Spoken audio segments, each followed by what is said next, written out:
अगर इस किताब को आज के परिदृश्य में रखकर देखें, और ये बहुत इत्तेफाक की बात है कि जब हम लोग इस किताब पे चर्चा कर रहे थे आपके साथ, ठीक उसी समय मुझे अलग अलग विश्वविद्यालयों से भगवान बिरसा मुंडा पर केंद्रित कार्यक्रमों की सूचनाएं मिलने लगी। अब यह भी इत्तेफाक है कि हम आप बात कर रहे थे और फिर मुझे वो सूचनाएं आने लगी। तो लेकिन अगर उन्हें आप देखेंगे तो वे सारी संगोष्ठियां एक विशेष परियोजना के तहत की जा रही हैं, जिनमें भगवान शब्द बहुत अहम है। और यह साबित करने का प्रयास किया जा रहा है कि एक विराट विउपनिवेशीकरण अभियान चल रहा है, जिसको डिकोलोनाइजेशन कहते हैं। और इस डिकोलोनाइजेशन प्रोजेक्ट के तहत हम उनकी खोज कर रहे हैं जो ओझल थे। और इसलिए इस समय एक बहुत बड़ा खतरा रहता है कि जब आप इस तरह की किताब लिखते हैं तो यह उस पूरी परियोजना के साथ अपना रिश्ता कैसे बनाएगी। और इसलिए इस ऐसी किताबों के साथ अतिरिक्त चुनौती होती है इसके लिखे जाने में कि क्या यह खासकर पिछले 11 वर्षों से, हालांकि यह राजनीति बहुत पुरानी है और उसे आप स्मृति की राजनीति कह सकते हैं, पॉलिटिक्स ऑफ मेमोरी, जिसमें आप एक स्मृति को खड़ा कर रहे हैं एक दूसरी स्मृति को ध्वस्त करने के लिए। और आप एक पूरे समुदाय को या अनेक समुदायों में एक बोध भर रहे हैं जिसको आप वंचना बोध कह सकते हैं, और ये कह सकते हैं कि दरअसल आपकी स्मृति का दमन किया गया है। तो प्रयास किया जा रहा है कि एक स्मृतियों का समुदाय खड़ा किया जाए या स्मृतियों के कई समुदाय खड़े किए जाएं। और जब स्मृतियों के ये समुदाय खड़े होंगे तो क्या ये स्मृतियां एक दूसरे से प्रतियोगिता करेंगी, एक दूसरे से युद्ध करेंगी, या ये कोई साझा जगह बना सकती हैं। एक खतरा यह भी है कि यह किताब क्या सिर्फ आदिवासी पढ़ेंगे, क्या यह किताब सिर्फ आदिवासियों के लिए है, या हम किसी साझा, और अभी शब्द का उच्चारण करने में भी मुझे बाधा है, लेकिन क्या हम किसी साझा भारतीय स्मृति की बात कर रहे हैं। और क्या यह किताब इसलिए दूसरों की स्मृति को भी समृद्ध करने के लिए आवश्यक जान पड़ेगी। तो मैं पिछले 11 वर्ष से बार बार सोचता हूं कि क्या अब इस समाज में कोई साझा स्मृति की भूमि रह भी गई है, या हम सब अलग अलग समुदायों में बंट जाएंगे जिनकी अब अलग अलग स्मृतियां होंगी और हमें एक दूसरे से कोई लेना देना नहीं होगा। तो ये हो सकता है कि हम अपने पूर्वजों का उत्खनन करें, उनका आविष्कार करें, जिनको दूसरे अपने पूर्वज नहीं मानेंगे। तो जब हम राष्ट्र की परिकल्पना की बात करते हैं, और प्रोफेसर मनोज झा ने ठीक कहा कि दरअसल राष्ट्र, उन्होंने सिर्फ भारत के बारे में कहा कि अभी ये बना नहीं है, लेकिन कोई भी राष्ट्र कभी भी पूरी तरह अंतिम तौर पे कभी नहीं बनता है। हमेशा राष्ट्र बनते रहते हैं, और ये मालूम पड़ता है 400 साल गुजर जाने के बाद, 500 साल गुजर जाने के बाद, कि उनका अभी बनना बाकी है, शेष है। क्योंकि अंततः लोग हैं जो राष्ट्र बनाते हैं, और पीढ़ियां बदलती हैं, स्मृतियों के साथ हमारा रिश्ता बदलता है, हमारी कल्पनाएं बदलती हैं। इसलिए राष्ट्र कभी भी स्थिर हो जाए, भले ही उनका भूगोल स्थिर हो जा सकता है, एक नक्शा, सरहदें तय हो जा सकती हैं, हालांकि वो भी बदल सकती हैं, लेकिन राष्ट्र की कल्पना बदलती है। तो आज से 50 वर्ष पहले हम ये कह सकते हैं कि हम जब बच्चे थे तो हमारे राष्ट्र निर्माताओं में जयपाल सिंह मुंडा का नाम नहीं था, हम ये कह सकते हैं। हमारे पूर्वज जयपाल सिंह मुंडा नहीं थे, हमने जो किताबें पढ़ी थी उनमें।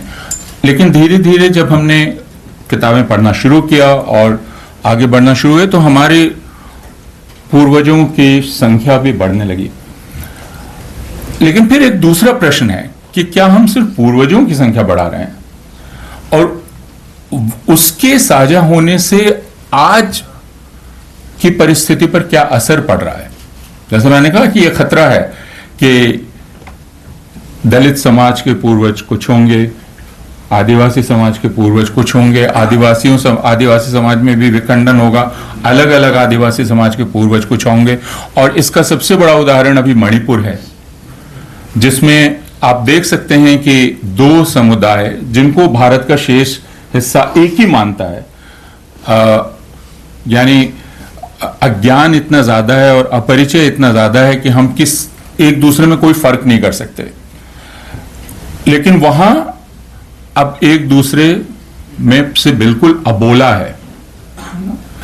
कल हम जब दिल्ली में स्वतंत्र ट्रिब्यूनल की रिपोर्ट जारी कर रहे थे मणिपुर पर, तो वहां मणिपुर के दो समुदायों में तनाव इतना बढ़ गया कि हमें ऐसा लगा कि यहीं एक अप्रिय स्थिति उत्पन्न हो जाएगी।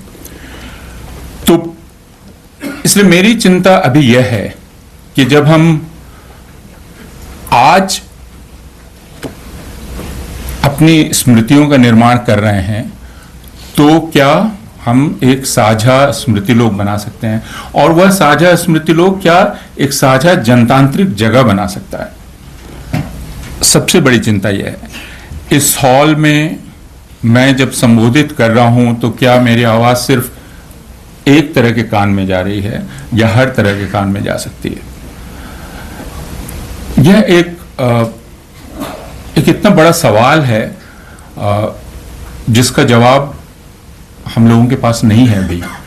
और इसका कारण यह है कि पिछले 11 वर्षों में जो हमला हुआ है हमारे ऊपर, आक्रमण हुआ है, और वह चतुर्दिक आक्रमण हो रहा है कि उसमें एक तरह से पूरा दिमाग भ्रमित है। हमें यह आश्वासन दिलाया जा रहा है कि हम सब उत्पीड़ित हैं।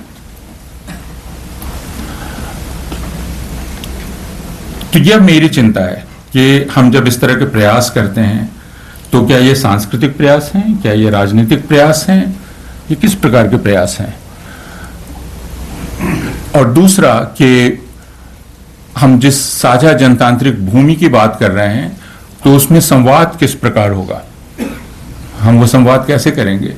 सबसे बड़ी चुनौती इस वक्त, मनोज झा ने कहा, आप सब लोगों ने पहले उस पर बात की होगी, सबसे बड़ी चुनौती है एक संवैधानिक इकाई के रूप में अपने आप को स्थापित करने की और अपना अधिकार लेने की।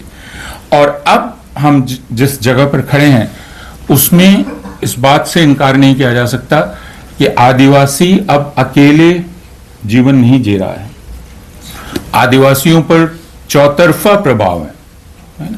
हम छत्तीसगढ़ की बात करते हैं और छत्तीसगढ़ में जब आदिवासी ईसाई तनाव देखते हैं, है ना, और उसमें आदिवासियों के रक्षकों के तौर पर एक खास तरह के संगठन को आते हुए देखते हैं और दुविधाएं खड़ी होती हैं, तब हमारी समझ में नहीं आता है कि यदि आदिवासी ये कह रहे हैं कि मैं इस गांव के मरघट में आपको दफन नहीं करने दूंगा क्योंकि आप ईसाई हो गए हैं, और उसको आदिवासी परंपराओं के नाम पर जायज ठहराया जाता है, तो हम जनतांत्रिक अधिकार के साथ खड़े हों या आदिवासी परंपरा के साथ खड़े हों। ये मानवाधिकार कार्यकर्ताओं के बीच और दूसरे लोगों के सामने एक बड़ी चुनौती है। छत्तीसगढ़ में इसको लेकर बहस चलती रही है, झारखंड में भी है और जगहों पर भी है। तो इस तरह की किताब को का काम यह है कि वह इस सवाल का सामना करने में हमारी मदद करे। प्रश्न सिर्फ यह नहीं है कि आदिवासियों के अपने राजा था कि नहीं, वो था जैसा कि ऐतिहासिक दस्तावेज बतलाते हैं।